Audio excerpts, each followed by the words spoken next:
Wait a minute. Have you heard the strange tales of the Whistler?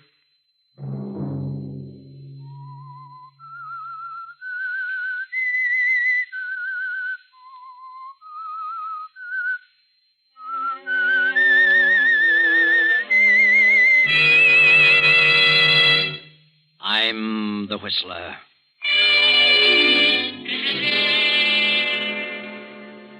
John was here in this room. I saw him and talked to him. He had a message for me. And while he was here, the room was filled with the odor of musty roses. Another Sunday night, and again CBS presents The Whistler.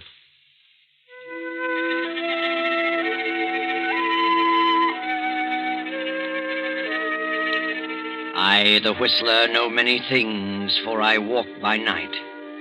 I know many strange tales, many secrets hidden in the hearts of men and women who have stepped into the shadows. And so I tell you tonight the unusual story of Apparition.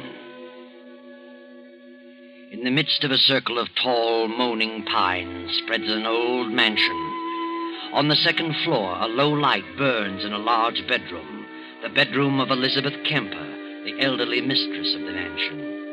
Mrs. Kemper's husband, John, died suddenly a year ago and left his entire estate to his wife, Elizabeth. Shortly after John's death, Elizabeth brought her husband's sister, Bertha, and Bertha's daughter, Celia, to live with her. Since John's death, Elizabeth's health has gradually failed and she has taken to her bed. In the meantime, Elizabeth's only sister, Mary, has come to live in the great house, and Mary's son, Herbert. Now, long past midnight, Elizabeth tosses in her bed and mumbles. John, what is it? What do you want? Why don't you say it? Suddenly, Elizabeth's door bursts open, and Bertha moves into the room and stands beside the bed. Elizabeth? Elizabeth? Huh? Elizabeth! It's Bertha. Oh, Bertha. Oh, yes, Bertha. Why did you scream? Scream? Did I scream? Yes. Just as I came in the room. You must have frightened me. Were you dreaming? No, I don't think so. But I don't know. I thought John was here. John? You thought John was here? Yes. Standing there beside the bed. Elizabeth, I saw him, too. Just a moment ago. What? In my room. Oh, but that's nonsense. Why should he always appear to you? I'm his sister. Yes. Yes, of course. John was trying to tell me something. Something about you. What? He was trying to tell me that you should listen to him. Listen to him? Something about the property. What about the property? He says he made a mistake. Mistake? He says he wasn't killed accidentally. He did it deliberately. He committed suicide. Suicide? Why should he have done that? He hasn't explained that. But he says now he knows the truth about everything. He knows that his reason for hating me and cutting me off in his will was unfounded, and he's sorry. He's been trying to reach you, but you aren't receptive. You claim you've seen John every night since the day he died. I have, Elizabeth. I swear I have. I've seen him many times in my dreams.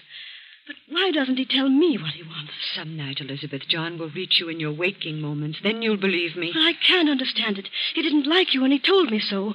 Why should he change now? Perhaps it would be best if Celia and I left you. Why should you want to leave all of a sudden? You have your own sister and her son, Herbert. You won't be alone. If I only knew what John was trying to say to me. I've told you what he's been saying to me. Mother, is anything wrong? We heard someone scream. At least I thought I did. No, nothing's wrong. Go back to bed. Elizabeth, what is it? What's what, Mary? Oh, dear me, I heard someone scream. What was it? Are you all right? Yes, Mary, I had a nightmare, that's all. Oh, Well, I was worried. Better go back to bed, all of you. I'll be all right. yes. Yes, come along, everybody. I'll see you in the morning. Good night.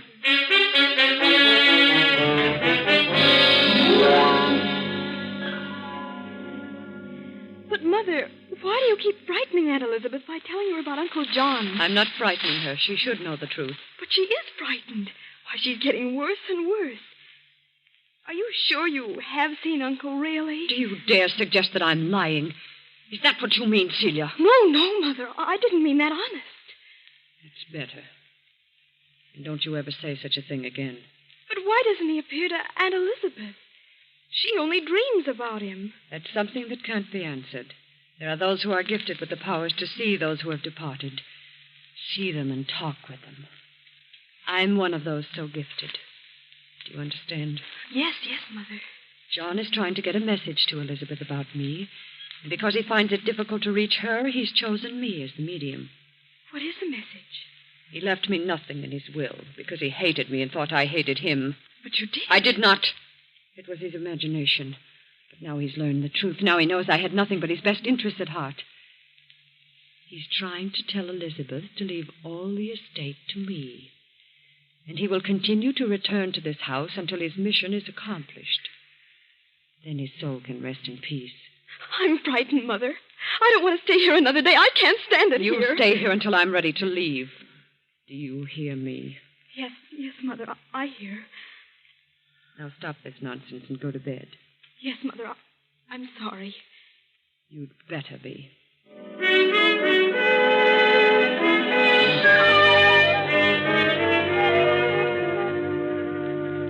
In another part of the great house, Herbert is talking with his mother, Mary, Elizabeth's own sister. Now, Mother, get hold of yourself. Oh, I'm terribly frightened, Herbert. Why should you be frightened? Nothing can harm you. What have you to be afraid of? Oh, there's something awful in this house. I can feel it. I don't want to stay here any longer. We must leave before it's too late. I'll admit that strange things are going on, but I'm not ready to leave here.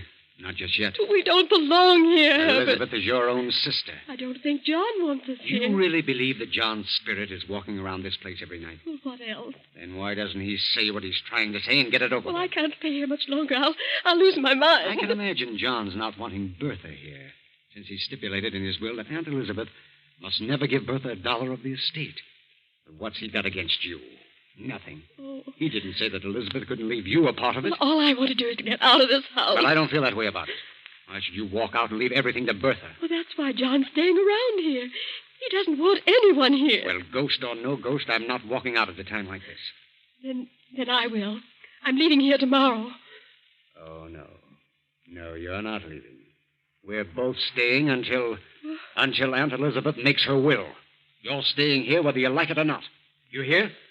Yes, Herbert. But nothing good will come of it. I'm convinced of that. No? Well, we'll see about that. Good night, Mother.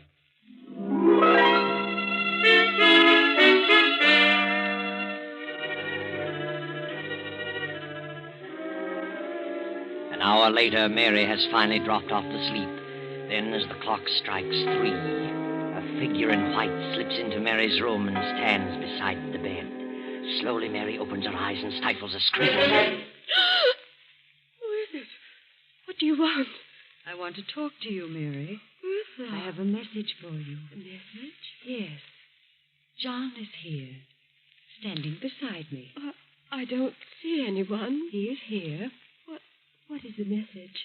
John says that Elizabeth is planning to leave the estate to you. But he's learned the truth. He knows that his dislike for me was unfounded. He wants the estate left to me because it's rightfully mine. And he'll never be able to rest in peace until that is accomplished. Oh, I don't want it. I don't want any part of the Then estate. if you want to escape this torment, you must convince your sister that John made a mistake. If you accept any part of it, John will never let you rest. Do you understand? Yes, I understand. Very well, we'll leave you now. Good night.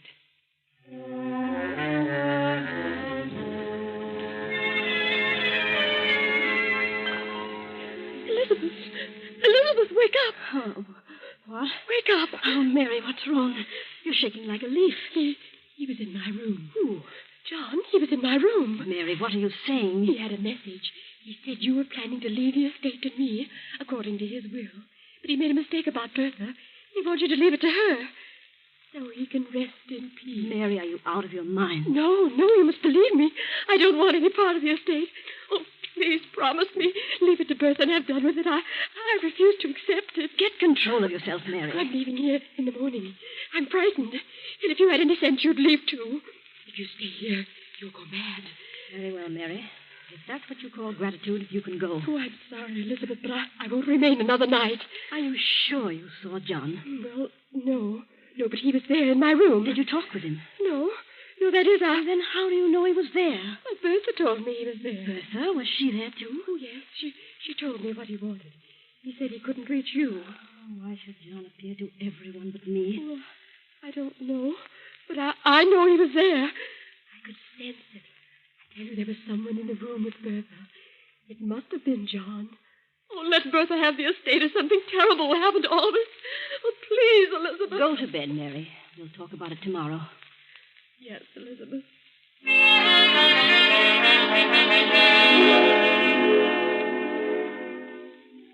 Next day, Herbert goes into town and pays a visit to Henry Wentworth, Elizabeth's attorney.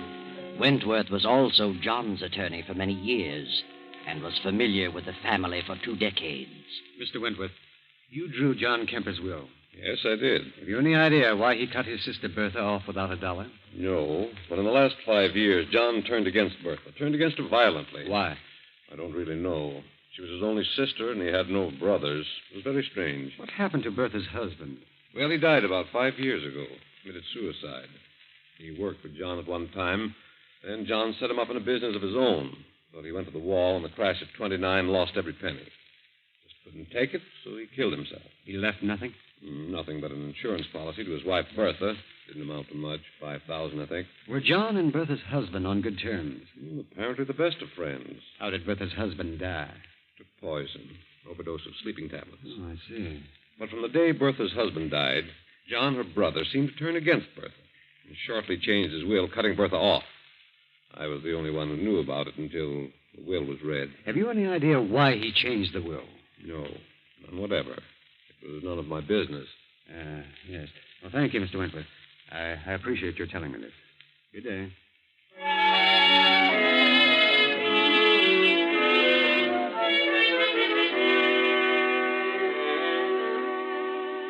Then Herbert pays another visit, a visit to Dr. Martin, formerly John Kemper's physician. Dr. Martin is at first reluctant to talk, but finally answers a few questions. Doctor, you were John Kemper's physician for many years? Yes, that's right. Uh-huh. Was there anything wrong with him? You mean, was he unbalanced? No. Did he have any severe ailments? Well, no. No, the last year or so he seemed to change considerably, though. Became a bit morose. Anything wrong with his heart? Well, yes and no. Yes and no? Well, he began to suffer from severe headaches. Took to using a lot of aspirin. Was too much of anything's bad. He was killed in a car wreck. Yes, he'd been to the city and was driving back home late at night. Drove off into the ditch. Did you attend him? I saw the body shortly after the wreck. He'd been dead about an hour, badly smashed up. Was it his heart? Oh, could have been, but I think he went to sleep at the wheel. Was there an autopsy? No, it was obvious how he died. His skull had been crushed in. Mm-hmm. Who had he visited in the city on business? I don't know. I never thought about it. Where is John Kemper buried? In the family vault at the edge of his own estate. Didn't you know that? Huh? Oh, yes. Yes. I'd forgotten. Well, good day, Doctor. And thanks for the information.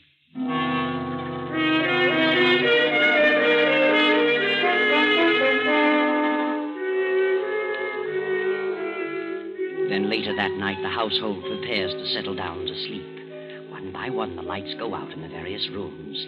Now only that in Elizabeth's room remains. Will there be anything else, ma'am? No, Higgins. That'll be all.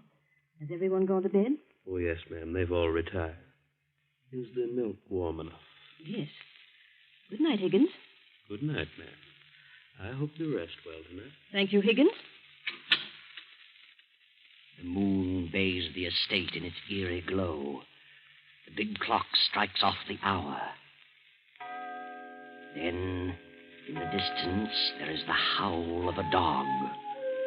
A mournful howl of impending doom. John's dog crying in its loneliness. Across the lawn from the family vault walks a haggard figure in the moonlight. A figure with long white hair walking toward the house. Then a few moments later, the weird figure appears in Mary's room, stands in the shadows, and points at Mary. What do you want? Who are you?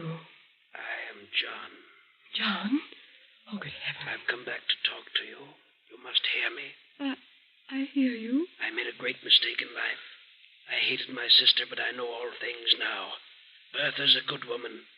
I'm doomed to walk this place without rest until I've made amends. Do you understand? Yes. Yes, I understand. If Elizabeth refuses to listen to my pleas and leaves this estate to you, you will never rest a moment under this roof. For I can never leave. It rightfully belongs to Bertha, and to her it must go. Oh, I don't want it. I don't want any part of it. I won't stay here. I promise. Just let me alone. I will. If you and your son leave here at once. We will. We will. Oh, where are you? John? Are you here? John? Mary gasps and suddenly falls back on her pillow. Poor Mary has fainted dead away. From the darkened stairway, the great clock chimes out the hour, 3 o'clock. Elizabeth, eyes closed but still awake, senses a presence and slowly opens her eyes. Standing close beside her is the white-haired figure, its face hidden in the shadows. No, Elizabeth. Don't turn on the lights. Who is it? You wouldn't want to see me. I've been out there too long. John! John! At last I've reached through to you. Oh, I must be dreaming again. Not this time. Why are you whispering, John? I'm not whispering, Elizabeth. Can't you hear me? Yes, I can hear you. What is that odor? Odor? Yes, a strange odor. Like the smell of flowers. A musty odor of roses. Why, I've just come from the vault, Elizabeth. John, what is it? What do you want? You're going to make your will tomorrow. Yes. Only you can right the wrong I've done. Wrong? My father left this estate to me with the understanding that I should leave it to Bertha. Yes, I know. I suspected her of wrongdoing and cut her off, and instructed you to do so. Yes. But now I know that I was wrong. You must leave the estate to her. You must right my wrongs so that I can go on to my rest. Yes, John. If you fail to do this, I shall be doomed to walk this place throughout eternity. And all those who come here shall not know a moment's peace. Yes, I understand, John. If you fail me, you too shall suffer my torment with me forever. Yes, I'll do it. I'll do as you say, only... John... Your heart, Elizabeth? Yes, You haven't much time, Elizabeth. You will be joining me soon. I know. John, where are you? I promise, John. I promise. Elizabeth clutches at her heart, gasping for breath. A few moments pass, and she revives sufficiently to reach for the stimulant on the nightstand. She pours a dose, and as she swallows it, she glances out the window over the moonlit grounds. Across the lawn moves the white-haired figure, gliding toward the family vault at the edge of the estate. John! Elizabeth drops the glass and falls to the floor. A few seconds later, Bertha hurries into the room. Elizabeth. Mary. Herbert. What happened, Mother? Hurry. Good heavens. Is she all right? Elizabeth? Oh. She's dead. Who screamed? Must have been Elizabeth. Had another attack. Why, she's still breathing. Put her on the bed. There's her medicine. I'll get another glass. You stay here, Mary. I'll get the glass from the bathroom. What do you suppose happened to her? Maybe it was Was what? I don't know. What's wrong with you, Mother? You're white as a sheet. Oh, am I? What are you trying to say? I saw it, too. Saw what? What did you see? Well, I saw him. John. He was in my room a while ago. I talked to him. You talked to him? Yes, and he talked to me. I heard him and I saw him. What did he say? Stop whimpering and tell us. Well, he said... Mother, stop it, stop it. Well, I won't stay. I won't. Come back here. Grab her, Celia. Elizabeth's coming, too. Aunt Elizabeth. Aunt Elizabeth. Oh, Herbert, You're all right now. Just take it easy. Yes. Yes, I'm all right. What's wrong with Mary? She says she saw John and talked to him. What? I think she's imagining things. No. She isn't imagining things. I know. I saw him do. He was here. He talked to me. Oh, now look, Aunt Elizabeth. The whole thing is... No. He was here. It was no dream. I saw him walk through the garden toward the vault. When? It can't be very long ago. There was a strange, sickly odor in the room all the while he was here. It smelled like musty roses. Be quiet, Mother. Now maybe you believe what I've been telling you. What did he say? It was about his will and my will. And he talked about Bertha. About me? Yes. He said he was wrong about you. Wants to make things right through me. He knew I intended to make my will tomorrow. And he told me just what to do. Yes, that's what he said to me, too. You? Yes. Why, this is the strangest thing I've ever encountered. Why should he talk to you? Well, he did, I tell you. And Elizabeth must do what he wants. Otherwise, something will happen. What will happen? Well, I don't know. I want you to call Mr. Wentworth, the lawyer, and have him here first thing in the morning. I want to draw my will, as John tells me. Very well. I think I'll have a look around the grounds. Never go back to sleep now, anyway. So, good night, Aunt Elizabeth.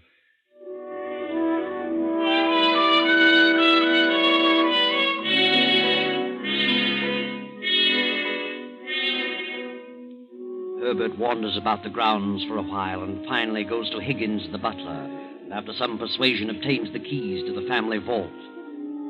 The next morning, the lawyer, Wentworth, visits Elizabeth in her room. Well, how are you this morning, Elizabeth? Much better, Mr. Wentworth. Here you had a bad night. Yes, I guess I had another attack. Oh, so? Mr. Wentworth, I want to draw up my will. I should have done it long ago, but, well, something held me back. I see. Well, I'll take down the data and have it typed, then bring it back for you to sign. I'll be in court all day, probably through the evening, so I'll have to come around 11 tonight. Very well, as soon as possible. Good. Now, let's have the particulars. Yes. To my sister, Mary Wilton, I leave the 5-room cottage in Danbury. Hmm? To my nephew, Herbert Wilton, I leave $1,000 in cash. Yes. And to my husband's sister, Bertha Mallory, I leave all other property, personal and real, amounting to some $400,000. What? Please. Amounting to some $400,000, according to my late husband's wishes. What do you mean?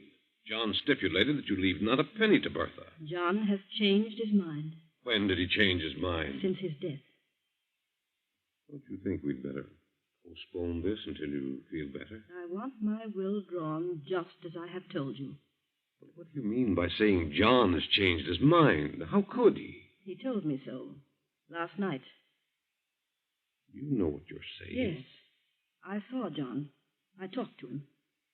He was wrong in his attitude toward Bertha. Oh, this is ridiculous. I want it done as I say. Very well. I'll draw it up this way. But I certainly think that... You think I'm insane? Well, since you bring it up, yes, I do. So did I, at first.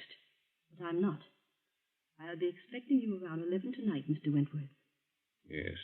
Yes, of course. I'll be here.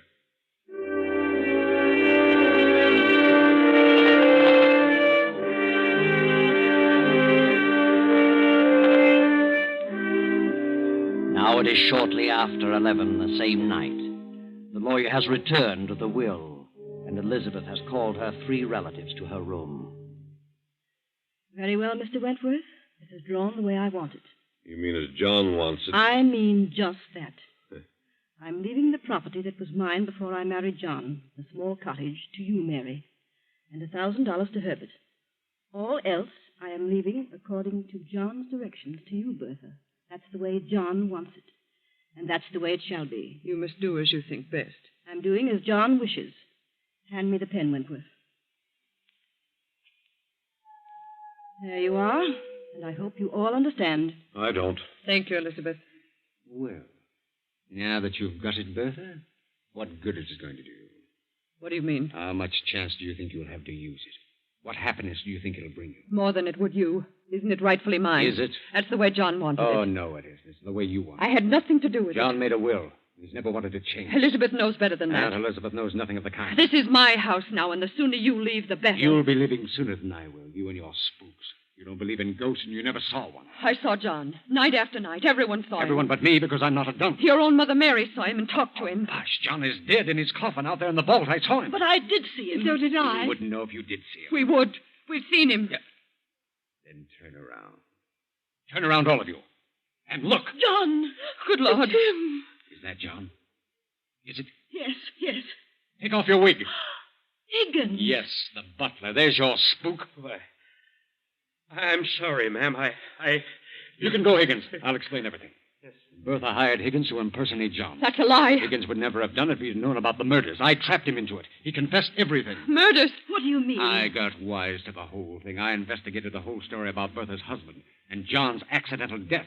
They were both murdered. You're lying. I had the bodies exhumed and examined. They both died of an overdose of sleeping tablets. The very same purchased by Bertha at a certain drugstore. He's crazy. He's crazy. I tell you, She don't put listen. the tablets in her husband's aspirin bottle.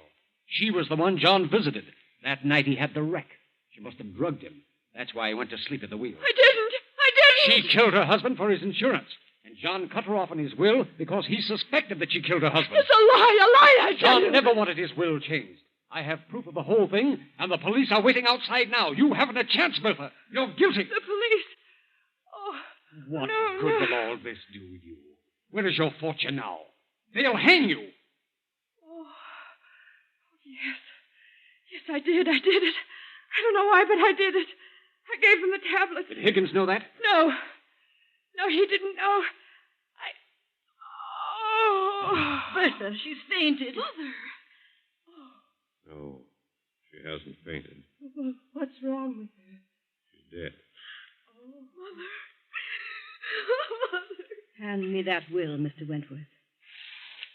I'll want to draw up a new one in the morning.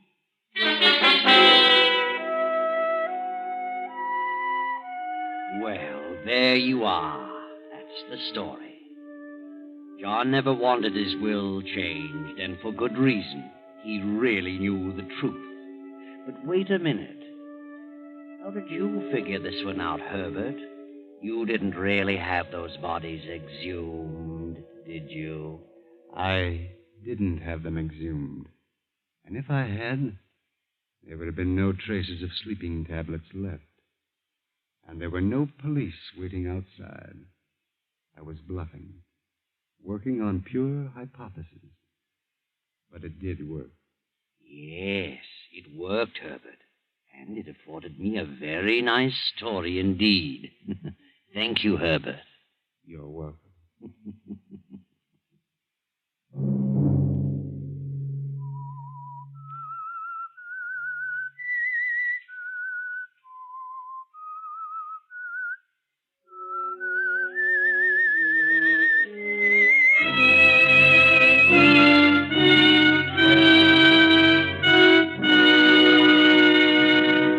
CBS has presented The Whistler.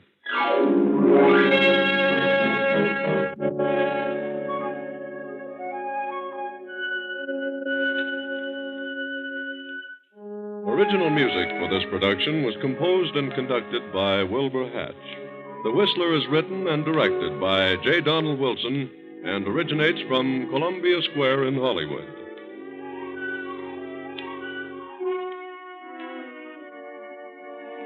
Next week, same time, I, the Whistler, will return to tell you another weird tale. Good night.